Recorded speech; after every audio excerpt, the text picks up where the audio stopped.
Halo teman-teman TRI Undip, kembali lagi bersama SPY Learning semester genap. Sebelum kita memulai acara sharing ini, ada baiknya kita perkenalan terlebih dahulu. Tak kenal maka tak sayang dong. Perkenalkan, saya Fania Jovita dari Teknik Industri Unit angkatan 2022 dan di sini saya nggak sendirian. Halo, kenalin aku Tasya yang akan nemenin sesi sharing dan belajar bersama narasumber kali kita ini. Langsung aja kita sambut narasumber kita, kakak-kakak dari salah satu lab di Teknik Industri Unit. Siapa sih yang tak kenal dengan kakak-kakak yang berjaket biru ini? Yaitu dari lab optimasi dan perencanaan sistem industri atau yang lebih kita kenal dengan nama lab opsi. Halo Mas Mbak. Bagaimana kabarnya nih Mas Mbak? Alhamdulillah baik. Mungkin dari Mas Mbak boleh memperkenalkan diri dulu kepada teman-teman. Dari aku, kenalin teman-teman, aku Dita dari opsi angkatan 2020. Halo semuanya, kenalin aku Aga dari opsi angkatan 2019. Baik Mas Aga, Mas Dita. Bagaimana kesibukannya nih Mas Mbak saat ini? Kalau yang sendiri kesibukannya ya cukup saat ini kuliah, kemarin punya tugas besar, kemudian tugas besar, kemudian juga ada jadi akser juga, dan juga banyak asistensi. Oke, kalau dari aku sendiri sih ya berhubung udah semester akhir, mungkin kesibukannya cuma paling ya gak cuma sih tugas akhir lah ya, ngurusin tugas akhir. Terus mungkin sama kayak kita ya masih lagi dalam praktikan. Mas Mbak kelihatannya sibuk banget nih kehidupan perkuliahannya. Mungkin kita beralih aja ke topik pembahasannya. Topik pembahasannya relate dan melekat banget bagi mahasiswa teknik industri, apalagi kelakuan statistical quality control. Nah, mungkin dari teman-teman semua yang ada di sini banyak juga kan yang belum paham mengenai apa itu statistical quality control. Mungkin dari Mas Mbak bisa tolong menjelaskan mengenai statistical quality control atau SQC itu sendiri. Oke, jadi statistical quality control itu adalah sebuah metode dalam menghitung kualitas untuk memonitor ataupun mengevaluasi gitu dari proses produksinya ataupun layanannya apakah sudah sesuai dengan statistik atau belum gitu. Dan tujuannya dari SQC ini adalah untuk lebih mengevaluasi dari proses produksinya dan layanannya apakah sesuai dengan standar yang sudah ditetapkan gitu. Ada beberapa kegiatan dari SQC yang ada pengumpulan data, pengolahan data dan juga penerapan dari statistika itu sendiri begitu. Dan alat-alatnya ya ada diagram Pareto yang mungkin sudah paham, control chart yang mungkin nanti bisa di spill gitu kan. Terus ada juga analisis regresi dan disparasi gitu. Baik, selain SQC itu sendiri juga terdapat materi lain yang tentunya juga melekat pada ranah opsi, yaitu assessment sampling. Mungkin kepada Mbak Dita dan Mas Naga bisa dijelaskan apa itu assessment sampling? Oke, assessment sampling atau sampling penerimaan itu adalah metode statistik juga yang digunakan untuk inspeksi kualitas pada sejumlah sampel, dan sampel ini tuh diambil secara acak dari hasil batch produksi atau lot gitu, suatu lot. Dan nantinya inspeksi ini tuh untuk menentukan apakah dari hasil produksi dari batch ini atau suatu lot ini tuh nanti bakal diterima atau ditolak. Ciri khas dari assessment sampling itu adalah pengambilannya tadi secara acak gitu. Dan assessment sampling ini juga ada dua, itu ada assessment sampling variable dan juga atribut gitu. Kalau atribut itu dia dilihat dari karakteristik gitu ya, terlihat apakah dia rusak atau tidak rusak gitu. Kemudian kalau yang variable itu dari hasil pengukuran, dari beratnya terlihat atau mungkin dari kekuatannya, kekerasannya gitu, itu contoh. Oh, jadi assessment sampling itu sendiri merupakan suatu inspeksi terhadap kualitas produk dari suatu perusahaan yang dilakukan secara acak ya Mbak, dan terdapat dua jenis. Nah, tapi dalam situasi seperti apa sih Mas Mbak assessment sampling itu dapat diterapkan pada suatu perusahaan? Oke, di sini aku coba bantu jawab. Jadi kenapa sih perusahaan itu lebih terdorong untuk melakukan assessment sampling dibandingkan melakukan inspeksi 100% terhadap lot yang diterima misal dari supplier kayak gitu. Nah, ada beberapa faktor pendorong. Yang pertama itu dimungkinkan ketika dilakukan pemeriksaan lewat inspeksi itu sendiri, pemeriksaannya itu bersifat merusak terhadap badannya itu, sehingga kalau misalnya perusahaan itu melakukan inspeksi 100%, ditakutkan sebagian besar produk yang diperiksa itu akan rusak dan malah akan menimbulkan kerugian bagi perusahaan. Kemudian yang kedua, apabila dibandingkan dengan inspeksi 100%, Untuk acceptance sampling ini biayanya cenderung lebih murah. Di mana untuk inspeksi 100% itu biayanya relatif lebih mahal. Kemudian untuk inspeksi 100% itu juga membutuhkan sumber daya yang lebih banyak, baik itu dari segi tenaga kerjanya untuk memeriksa, kemudian juga dari segi waktu yang dicurahkan perusahaan untuk melakukan inspeksi itu sendiri. Nah, kalau misalnya waktunya terlalu banyak di inspeksi itu nanti malah akan berpengaruh terhadap penjadwalan produksi yang lebih penting seperti itu. Kemudian berikutnya mungkin dari segi kualitas pemasok. Jadi perusahaan itu memiliki kualitas pemasok yang memiliki historis pemasok yang baik seperti itu. Jadi dia ada pemasok, dia memasok barang itu konsisten baik, kualitasnya baik terus, sehingga tidak perlu kita melakukan inspeksi 100% karena kita sudah memiliki data historis bahwa pemasok itu baik dalam memasok produk, sehingga kita percaya dan kita akhirnya memutuskan untuk mengurangi tingkat inspeksi tersebut dari tingkat 100% menjadi 100% saja.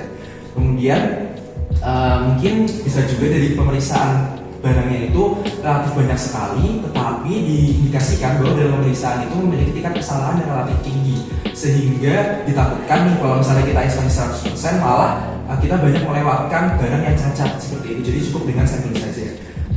Mungkin itu aja sih kalau misalnya kenapa. Berarti berguna banget ya sampling ini dalam suatu perusahaan. Mas Mbak mungkin boleh kasih tahu metode yang tepat untuk menentukan dan melakukan acceptance sampling ini bagaimana? Oke, mungkin aku menjawab lagi. Jadi sebelum kita menentukan metodenya, kita harus tahu nih kira-kira data yang akan kita olah ini termasuk data variabel atau atribut seperti yang sudah dijelaskan kita tadi. Kalau misalnya barang yang kita cek itu kita mau ambil data atributnya seperti karakteristik, apakah ada sifat fisik tertentu yang menyebabkan dia cacat atau tidak, maka kita bisa memakai acceptance sampling atribut. Tapi kalau misalnya kita ingin mengukur memeriksa panjang, lebar, kemudian tinggi dari suatu barang yang akan kita acceptance sampling itu, maka kita ke acceptance sampling yang variabel. Nah, untuk acceptance sampling itu sendiri ada dokumen yang kita jadikan acuan atau pedoman yang isinya itu SOP tentang melakukan acceptance sampling itu sendiri. Untuk yang acceptance sampling atribut umumnya itu di sini kita menggunakan dokumen namanya NIL STD 105E. Nah, kemudian kalau misalnya acceptance sampling variabel itu kita biasanya menggunakan NIL STD 414 seperti itu. Nanti kalau misalnya kita punya dokumennya, tinggal kita pilih. Kalau misalnya kita acceptance sampling misal atribut, berarti kita pakai yang NIL STD 105E. Kemudian kita tentukan nilai AQL-nya dari yang kesepakatan antara kita dengan supplier atau mungkin kita dengan konsumen itu seperti apa nah AQL-nya, dan diharapkan kalau misalnya kita menerima barang dari supplier itu lotnya itu memiliki proporsi cacat yang tidak melebihi nilai AQL-nya, sehingga kita bisa menerima lot tersebut. Terima kasih atas penjelasannya mengenai acceptance sampling ini sendiri. Mungkin selanjutnya kita berlanjut ke materi yang berikutnya. Oke, kita beralih ke jenis SQC lainnya, yaitu control chart. Kepada Mas Mbak, silakan jika ingin menjelaskan mungkin dari ya. Jadi untuk control chart itu adalah sebuah metode juga yang ditampilkan dalam bentuk grafik itu untuk mengevaluasi apakah proses produksi ini terkendali secara statistik atau tidak gitu. Dan tujuannya itu ya untuk mengetahui masalah-masalah dalam proses produksi, adakah variabilitas atau tidak, dan tujuannya adalah untuk perbaikan kualitas juga gitu. Dan untuk peta kendali ini itu sebenarnya tujuan akhirnya adalah untuk mengetahui seberapa berhasil dari proses produksi ini, sehingga nantinya akan dijadikan pedoman oleh suatu perusahaan itu untuk memenuhi spesifikasi yang diinginkan oleh konsumen. Wah, berarti control chart atau peta kendali ini merupakan salah satu alat pengendali kualitas yang harus dilakukan. Nah, setahu saya nih ada alat lain nih selain peta kendali tadi, yaitu Servus. Mungkin dari Mas Mbak boleh menjelaskan apa sih Servus? Jadi sebenarnya peta kendali ini masuk ke dalam Seven Tools itu sendiri. Nah, untuk pengertian dari Seven Tools itu, jadi Seven Tools itu merupakan dari kata tools adalah suatu alat pengendalian kualitas untuk mengidentifikasi suatu masalah sehingga dimudahkan untuk diuji dan divalidasi, dan kita dapat menyelesaikannya secara lebih terstruktur seperti itu. Seven Tools ini kan ada banyak ya Mas Mbak. Kira-kira bagaimana sih penerapannya tepat antara masing-masing tools dengan data yang ada? Ya, jadi tentunya sesuai dengan namanya dia ada 7.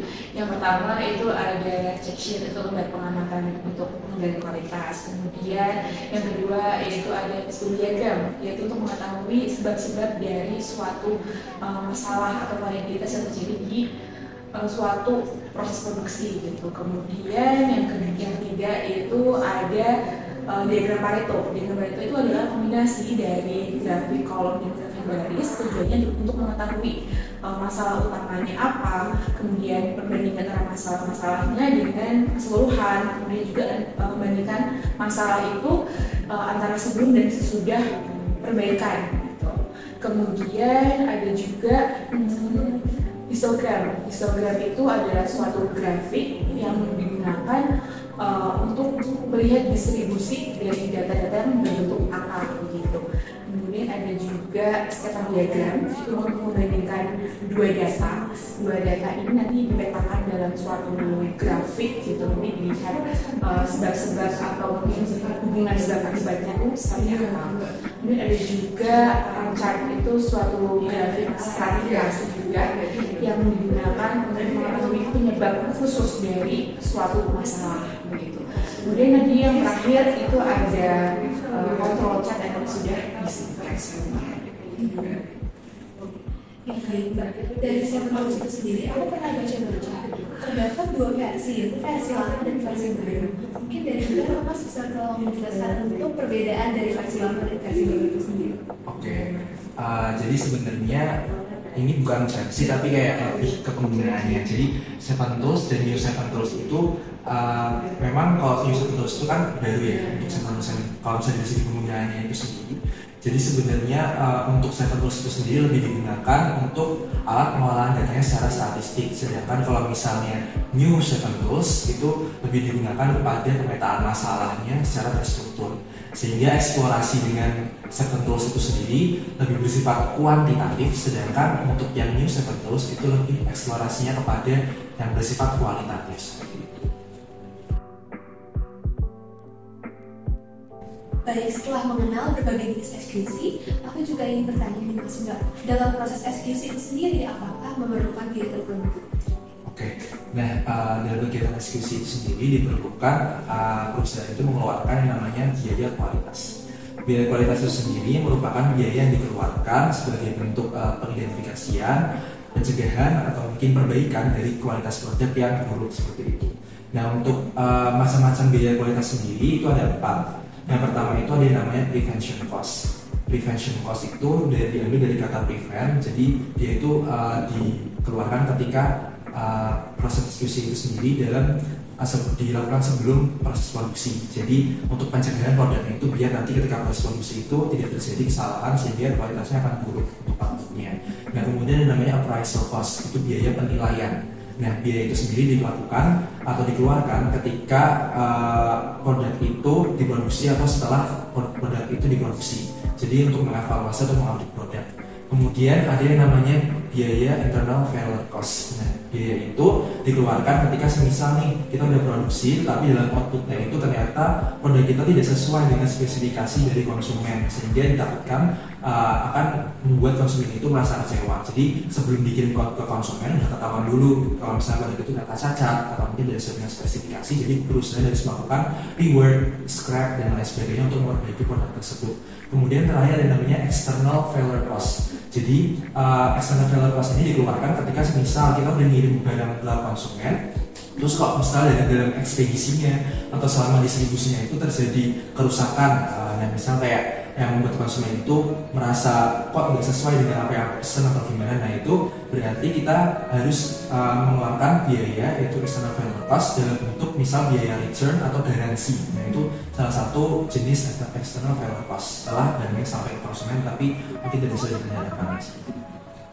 Baik, semua materi yang kita bahas, mungkin aku akan menutup ya untuk bicara kita lagi ini. Wah keren banget pokoknya tadi materi-materi yang disampaikan dari Mas Aga dan juga Mbak Dita.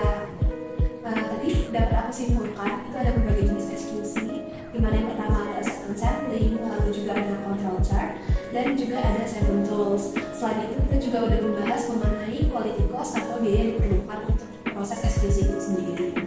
Mungkin dari Mas Angga atau Mbak Dita ada yang ingin menyatakan closing statement? Oke, makasih teman-teman mungkin yang udah nonton dari awal sampai akhir. Semoga tadi yang sudah kita sampaikan ini bermanfaat buat teman-teman. Nanti teman-teman juga bakal pelajari lebih detailnya nanti pas semester 5-6 gitu. Jadi ini buat preview ke teman-teman aja, dan jangan lupa buat pelajari lebih lanjut nanti gitu. Kalau dari aku sendiri mungkin teman-teman bakal jumpain SQC ini yang tadi dijelasin kita secara lebih detail itu di semester 5. Cuma memang nanti akan dipelajari dulu basicnya di semester 3 dan 4 seperti itu. Dan mungkin bagi teman-teman yang merasa tertarik nih dengan pembahasan kali ini, mungkin bisa nih next gabung di opsi. Jadi semoga ya ini menjadi kayak pengenalan juga bagi kita ya, ada apa aja sih, bahas apa aja, dan mungkin bagi teman-teman yang tertarik nanti bisa ikut gabung. Iya, pasti menarik banget nih. Jangan lupa gabung ya teman-teman. Materi ini tersampaikan dengan baik sekali. Jadi mungkin sampai di sini aja sharing-sharing kita. Kami selaku moderator, saya Tasya Dan saya Fania. dan narasumber kita berdua ini pamit undur diri. Dan mohon maaf apabila ada salah dalam perkataan atau tindakan. Semoga materi ini dapat bermanfaat bagi yang menonton dan kita semua. Sampai bertemu Sampai bertemu di SBI Learning semester